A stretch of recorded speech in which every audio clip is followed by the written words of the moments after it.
महाभारत युद्ध द्वापर युग का सबसे प्रलयंकारी और विनाशकारी युद्ध माना जाता। इस युद्ध में विश्व के प्राय सभी जनपदों के राजाओं ने भाग लिया, जो हर प्रकार के युद्ध कौशल में निपुण थे।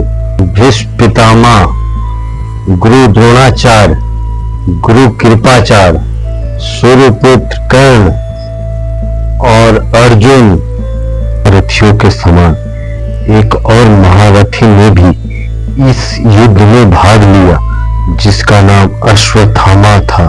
वह अपने पिता गुरु द्रोणाचार्य के तरह शस्त्र और शास्त्र विद्याओं में निपुण था। अश्वत्थामा एक ऐसा महारथी था जो अकेले ही पूरे महाभारत युद्ध को समाप्त करने का सामर्थ्य रखता था। अश्वत्थामा भगवान शिव का 19वां अवतार थे, जो महाभारत युद्ध में बचे 18 चिरंजीवियों में से एक थे। अश्वत्थामा के बारे में कहा जाता है कि वो आज भी जीवित है और उन्हें कई बार देखे जाने का दावा भी किया जाता है। अश्वत्थामा गुरु द्रोणाचार्य और माता कृपी के पुत्र थे। द्रोणाचार्य पांडवों और कौरवों के गुरु थे। वह बहुत शक्तिशाली थे, उन्हें युद्ध में कोई पराजित नहीं कर सकता था। द्रोणाचार्य और माता कृपी एक ऐसा पुत्र चाहते थे जो शक्तिशाली और चिरंजीवी हो, इसलिए उन्होंने तमसा नदी के तट पर एक दिव्य गुफा में 12 वर्षों तक कठोर तपस्या करते रहे। उनकी तपस्या से प्रसन्न होकर भगवान शिव ने इन्हें पुत्र प्राप्ति का वरदान दिया। कुछ समय पश्चात इन्हें एक सुंदर तेजस्वी पुत्र की प्राप्ति हुई। जन्म होते ही रोने की आवाज एक अश्व के समान था, जिसके कारण उनका नाम अश्वत्थामा पड़ा। अश्वत्थामा का अर्थ होता है जिसका रुदन एक अश्व के समान हो। जन्म से ही अश्वत्थामा के मस्तक पे एक दिव्य मणि विद्यमान था, जो कि दैत्य, दानव, शस्त्र, व्याधि, देवता, नाग आदि से निर्भय रखता था। यह मणि अश्वत्थामा को बुढ़ापे, भूख, प्यास और थकान से भी बचाता था।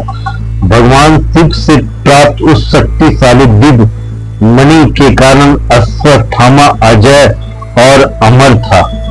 अश्वत्थामा के जन्म से द्रोणाचार्य और माता कृपी अति प्रसन्न थे, लेकिन उनके सामने एक समस्या थी कि उस समय उनके पास इतना धन नहीं था कि अश्वत्थामा को वह दूध पिला सके। दूध की जगह पर माता कृपी चावल को पीसकर उसमें पानी मिलाकर देती थी और उसका लेप होठों पे लगा देती थी, ताकि कोई यह ना समझे कि दूध नहीं पिया है। जब ये बात द्रोणाचार्य को पता चला तो वह बहुत दुखी हो गए। तो द्रोणाचार्य सहायता मांगने के लिए अपने बाल मित्र द्रुपद के पास गए, पर राजा द्रुपद ने यह कहकर अपमान किया कि अगर तुम्हें कुछ चाहिए तो एक भिक्षुक ब्राह्मण बनकर मांग लो। मित्रता के नाते मांग कर तुम एक राजा का अपमान कर रहे हो, क्योंकि मित्रता तो बराबर बालों से होती है। द्रोणाचार्य इस अपमान का घाव लिए वहां से लौट आए और हर क्षण उसी को याद कर दुखी रहते थे, और उन्होंने राजा द्रुपद से प्रतिशोध लेने का मन बना लिया था। इसी समय पितामह भीष्म द्रोणाचार्य से मिलने आए और पांडवों कौरवों को शिक्षा प्रदान करने के लिए कहा, जो द्रोणाचार्य ने स्वीकार कर लिया। शिक्षा प्राप्त करने के दौरान ही अश्वत्थामा की मित्रता कौरवों के ज्येष्ठ पुत्र दुर्योधन से हो गया। दुर्योधन बहुत ही बलवान था और वह वीरों का सम्मान करता था, परंतु पांडवों से बहुत ही ईर्ष्या और घृणा थी, इसलिए दुर्योधन बलवानों से मित्रता रखता था। कौरवों और पांडवों में द्रोणाचार्य को अर्जुन बहुत प्रिय थे। वह दुनिया के सर्वश्रेष्ठ धनुर्धर अर्जुन को बनाना चाहते थे। द्रोणाचार्य अपने वचन को पूरा करने के लिए एकलव्य का अंगूठा गुरु दक्षिणा में मांग लिया था। जब पांडवों और कौरवों का शिक्षा संपूर्ण हुआ तो वह गुरु दक्षिणा में राजा द्रुपद का राज्य मांगे, क्योंकि वह अपने अपमान को भूल नहीं पाए थे और पांडवों और कौरवों से बोले, मुझे राजा द्रुपद का राज चाहिए। पहले कौरव गए लेकिन द्रुपद से हार गए। उसके बाद पांडव गए और उन्होंने राजा द्रुपद को पराजित किया और बंदी बनाकर ले आए। कौरवों और पांडव दोनों मिलकर युद्ध किया था, पर 100 होने के बाद भी कौरव हार गए और पांडव 5 होकर भी जीत गए। इसीलिए हर युद्ध संख्या बल से नहीं जीता जाता, कुछ युद्ध बुद्धि और युक्ति से भी जीते जाते हैं। इसके बाद द्रुपद का आधा राज्य द्रोणाचार्य को मिल गया। उस राज्य का राजा द्रोणाचार्य ने अश्वत्थामा को बना दिया। महाभारत का युद्ध हुआ तो द्रोणाचार्य ने हस्तिनापुर राज्य के प्रति निष्ठा होने के कारण कौरवों का साथ देना उचित समझा। अश्वत्थामा भी अपने पिता के तरह शास्त्र एवं शस्त्र विद्या में निपुण थे। महाभारत के युद्ध में अश्वत्थामा ने कौरवों की तरफ से युद्ध लड़ा। पितामह भीष्म, कर्ण और अर्जुन के बाद अश्वत्थामा ने ही सबसे ज्यादा योद्धाओं का वध किया था।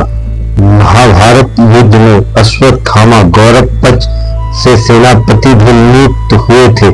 उन्होंने घटोत्कच पुत्र अंजन पर्वा, द्रुपद कुमार शत्रुंजय, बल्लिका, जैनिक, जयसर्वा तथा राजा श्रुताहु का वध किया। उन्होंने कुंती भोज के 10 पुत्रों का भी वध किया था। पिता पुत्र की जोड़ी ने महाभारत युद्ध में पांडव सेना को बहुत क्षति पहुंचाया था। पांडव सेना की पराजय देख श्री कृष्ण ने युधिष्ठिर को कूटनीति अपनाने का परामर्श दिया। इस योजना के अंतर्गत यह सूचना प्रसारित कर दी गई कि अश्वत्थामा का वध हो गया। जब द्रोणाचार्य ने धर्मराज युधिष्ठिर से अश्वत्थामा की सत्यता ज्ञात करनी चाहिए तो धर्मराज युधिष्ठिर ने उत्तर दिया, अश्वत्थामा वध किया गया परंतु उन्होंने बड़े धीमे स्वर में परंतु गज का और मिथ्या वचन से भी बच गए। इस घटना से पूर्व पांडवों और उनके पक्ष के लोगों की श्री कृष्ण के साथ विस्तृत मंथना हुई कि ये सत्य होगा कि नहीं, परंतु गज को इतने स्वर में बोला जाए। श्री कृष्ण ने उसी समय शंखनाद किया जिसके शोर से गुरु द्रोणाचार्य अंतिम शब्द सुन नहीं पाए। अपने प्रिय पुत्र की मृत्यु का समाचार सुनकर अपने शस्त्र त्याग दिए और युद्ध भूमि में नेत्र बंद कर शोक संतप्त अवस्था में विराजित हो गए। गुरु द्रोणाचार्य को निरस देख द्रौपदी के भ्राता धृष्टद्युम्न ने तलवार से उनका मस्तक विच्छेद कर डाला। गुरु द्रोणाचार्य का निर्मम वध के पश्चात पांडवों की विजय होने लगी। इस प्रकार महाभारत युद्ध में अर्जुन की तीरों एवं भीमसेन की गदा से कौरवों का नाश हो गया। दुष्ट और अभिमानी दुर्योधन की जांघा भी भीमसेन ने मल्ल युद्ध में खंडित कर दिया।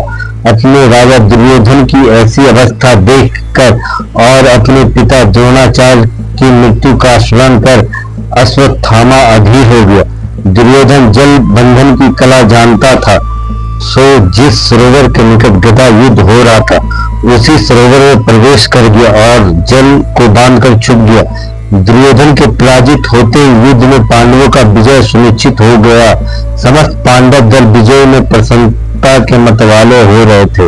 अश्वत्थामा ने द्रोणाचार्य वध के पश्चात अपने पिता के निर्मम वध का प्रतिशोध लेने के लिए पांडवों पर नारायण अस्त्र का प्रयोग किया, जिससे समस्त पांडव सेना ने शस्त्र समर्पित कर दिए। युद्ध पश्चात अश्वत्थामा ने धृष्टद्युम्न का वध किया और अश्वत्थामा ने अभिमन्यु के विधवा उत्तरा के कोख में पल रहे उनके पुत्र परीक्षित पर भी ब्रह्मशिर अस्त्र का प्रयोग किया, जो ब्रह्मास्त्र का ही एक विस्तृत, जटिल एवं संशोधित रूप है। छुप कर वह पांडवों के शिविर में पहुंचा। नियमों के विरुद्ध घोर काल रात्रि में कृपाचार तथा कृतवर्मा की सहायता से पांडवों के शेष वीर महारथियों का वध कर डाला। केवल यही नहीं, उसने पांडवों और द्रौपदी के सभी 5 पुत्र का भी वध कर दिया। अश्वत्थामा के इस पतित कर्म की सभी ने निंदा की, परंतु दुर्योधन मृत्यु से पहले अश्वत्थामा के इस कार्य से बहुत संतुष्ट और प्रसन्न हुआ। पांडव शिविर के बाहर अश्वत्थामा को भगवान शिव के एक उग्र और डरावने रुद्र रूप का सामना करना पड़ा था, लेकिन उन्होंने निडर होकर अपनी भक्ति से भगवान शिव को प्रसन्न किया। उसकी भक्ति से प्रभावित होकर भगवान शिव अपने असली रूप में प्रकट हुए और उसे एक शक्तिशाली दिव्य तलवार प्रदान किए और अपने पूर्ण रूप में अश्वत्थामा के शरीर में प्रवेश कर उसे पूरी तरह से अजय बना दिया। दूसरी ओर श्री कृष्ण ने अपनी योग शक्ति से पहले ही भाप लिया था कि उस रात पांडव शिविर में क्या अराजकता होने वाली थी। इसलिए पांडवों और सात्विकी को अश्वत्थामा के विनाशकारी क्रोध से बचाने के लिए श्री कृष्ण उन्हें पहले से ही शिविर से दूर ले गए थे। पुत्रों के वध से शोकाग्रस्त द्रौपदी विलाप करने लगी। द्रौपदी के विलाप को सुनकर अर्जुन अश्वत्थामा को विच्छेदित कर डालने की प्रतिज्ञाबद्ध हुआ और श्री कृष्ण को सारथी बनाकर गांडी धनुष लेकर अर्जुन ने अश्वत्थामा का पीछा किया। अश्वत्थामा को कहीं भी सुरक्षा नहीं मिली तो उसने अर्जुन को लक्षित कर शक्तिशाली ब्रह्मशिर अस्त्र का उपयोग कर दिया। अश्वत्थामा ब्रह्मशिर चलाने तो जानता था, परंतु लौटाना नहीं जानता था। उस अति प्रचंड तेजमय अग्नि को अपनी ओर आता देख अर्जुन ने श्री कृष्ण से विनती की, हे जनार्दन, आप इस त्रिगुणमयी सृष्टि का सृजन करने वाले परमेश्वर हैं। सृष्टि के आदि और अंत में आप ही शेष रहते हो। आप ही अपने भक्त जनों की रक्षा के लिए अवतार ग्रहण करते, आप ही ब्रह्मा स्वरूप की रचना करते हैं, आप ही विष्णु स्वरूप हो पालन करते, आप ही रुद्र स्वरूप को हो संहार करते। आप ही बताइए प्रचंड अग्नि मेरी ओर किस ओर से आ रही है और इससे मेरी रक्षा कैसे होगी। तब भगवान श्री कृष्ण कहते हैं, हे अर्जुन, तुम्हारे प्राण घोर संकट में, इससे रक्षा के लिए तुम्हें भी अपने ब्रह्मशिर अस्त्र का प्रयोग करना होगा, क्योंकि अन्य किसी भी अस्त्र से इसका निवारण नहीं हो सकता। भगवान श्री कृष्ण के कहने पर अर्जुन ने भी अपना ब्रह्मशिर अस्त्र को लक्षित किया। दोनों प्रलयंकारी एवं विनाशकारी ब्रह्मशिर अस्त्र परस्पर में भिड़ गए और प्रचंड अग्नि उत्पन्न होकर तीनों लोकों में तृप्त करने लगे। इस महाविनाश को देख महर्षि वेद व्यास और देवर्षि नारद उनके सामने प्रकट हुए और उनसे अपने विनाशकारी अस्त्र वापस लेने को कहा। यह सुन अर्जुन ने अपना अस्त्र वापस लौटाकर शांत कर लिया, लेकिन अश्वत्थामा ऐसा करने में असमर्थ था। इसलिए उस अस्त्र को उत्तरा के गर्भ में पल रहे परीक्षित पर छोड़ दिया, जिससे उत्तरा के गर्भ में ही उस शिशु की मृत्यु हो गई, जिससे भगवान श्री कृष्ण बहुत ही क्रोधित हो गए। भगवान श्री कृष्ण ने अश्वत्थामा के मस्तक पर लगे दिन मणि को निकाल लिया और जो तुमने पतित कर्म कर द्रौपदी की ममता को सदा के लिए शोक संतप्त दिया है, उसी तरह तू भी अपने इस अमूल मणि के विच्छेदित किए जाने से वो गांव के साथ जीवित रहेगा। तू मृत्यु मांगेगा, किंतु तेरी मृत्यु नहीं होगी। तू शारीरिक एवं मानसिक आघातों की पीड़ा भोगता हुआ इस दुख को अनुभव कर सकेगा जो तूने दूसरों को दिए हैं, और कभी शांति को प्राप्त नहीं होगा। इसके पश्चात ही अश्वत्थामा को कोई रोग हो गया था। पवित्र स्कंद पुराण के अनुसार बाद में ऋषि वेद व्यास की सलाह पर अश्वत्थामा ने कई वर्षों तक भगवान शिव की कठोर तपस्या की और उनकी भक्ति से प्रभावित होकर अंततः भगवान शिव ने अश्वत्थामा को श्री कृष्ण के श्राप से मुक्त कर दिया। और यह भी कहा जाता है कि यही वह क्षण था जब अश्वत्थामा भगवान शिव के आशीर्वाद से अमर हो गए थे।